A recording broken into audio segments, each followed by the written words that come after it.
ఆంధ్రప్రదేశ్ రాష్ట్ర ఉప ముఖ్యమంత్రి పిఠాపురం నియోజకవర్గ ఎమ్మెల్యే కొణిదెల పవన్ కళ్యాణ్ పై సోషల్ మీడియాలో తప్పుడు ప్రచారం చేస్తున్న రామకృష్ణ అనే వ్యక్తిపై పోలీసులు చర్యలు తీసుకోవాలని విజ్ఞప్తి చేస్తూ జనసేన పార్టీ పిఠాపురం నియోజకవర్గ నాయకులు అంకిరెడ్డి నాగగౌరి, అంకిరెడ్డి కోటేశ్వరరావు నేతృత్వంలో పిఠాపురం పట్టణ పోలీస్ స్టేషన్లో ఫిర్యాదు చేశారు. రామకృష్ణని వెంటనే అరెస్టు చేసి విచారణ చేపట్టి కఠిన చర్యలు తీసుకోవాలని అంకిరెడ్డి నాగగౌరి, అంకిరెడ్డి కోటేశ్వరరావు పోలీసులకు తెలియజేశారు. ఈ సందర్భంగా అంకిరెడ్డి నాగగౌరి, అంకిరెడ్డి కోటేశ్వరరావు మీడియాతో మాట్లాడారు. కార్యక్రమంలో దానం లాజరుబాబు, కొండేపొడి శివ, కండేపల్లి గౌతమ్, పల్నాటి మధు, గాది కృష్ణ, సూర్య, వంశీ తదితరులు పాల్గొన్నారు. ఇన్స్టాగ్రామ్ లో మన ఉప ముఖ్యమంత్రి పవన్ కళ్యాణ్ గారి మీద ఒక పోస్ట్ పెట్టడం జరిగింది, శ్రద్ధాంజలి అని చెప్పేసి.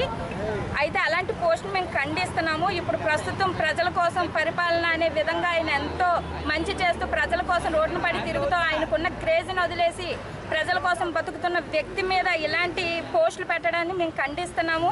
మేము ఎంత దూరమైనా వెళ్తాము. దీనిపైన కఠిన చర్యలు తీసుకోవాలి. ఆ వ్యక్తిని వెంటనే అరెస్ట్ చేయాలి. ఇలాంటి పోస్టు మరి ఎవరైనా పెట్టాలంటే భయపడేలాగా శిక్షలు అమలు చేయాలి. జనసేన పార్టీ తరపు నుంచి వీర మహిళలు కానీ జన సైనికులు కానీ కోరుకునేది ఏంటంటే ఇలాంటి పోస్టులు మరి ఎక్కడా కనిపించకుండా చేయాలి. ఇలాంటి పోస్టులు పెట్టిన వారిని ఈ రామకృష్ణ 7559 అనే పోస్ట్ నుంచి పోస్ట్ చేయబడింది. ఈ పోస్ట్ని వెంటనే తొలగించాలి.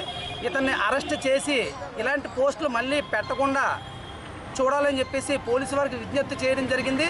ఇది జనసేన సైనికుల నుంచే కాదు, ఒక రాజకీయంలో మంచి పనులు జరగాలి, మంచి వ్యక్తులు రాజకీయాల్లోకి రావాలి అని కోరుకున్నప్పుడు వచ్చినప్పుడు 10 మంది కలిసి అభిమానించాలి. అంతేగాని చెప్పేసి మనకెవరో ఏ నాయకుడి మీద లేనంత ఎలిగేషన్స్ ఉన్న నాయకులు ఈరోజు పరిపాలన చేసి మనకి రాష్ట్రాన్ని సంకనాగం చేశారు. అలాంటి రాష్ట్రాన్ని చక్కదిద్దే ప్రయత్నంలో ఒక మంచి వ్యక్తి బయటకు వచ్చినప్పుడు అతను వెనకాల నుండి మనం పార్టీలకు అతీతంగా ఎంకరేజ్ చేయాల్సింది పోయి ఇంకా మాకు అదే కావాలి, మా పిల్లల భవిష్యత్తు పాడు చేసుకుంటాం, మేము పాడు చేసుకుంటాం అన్నట్టుగా ఈ చర్యలన్నీ కూడా హేయమైనగా ఉన్నాయి. దీన్ని మేము ఖండిస్తున్నాం. దీనికోసం మేము ఎంత దూరమైనా వెళ్తాము.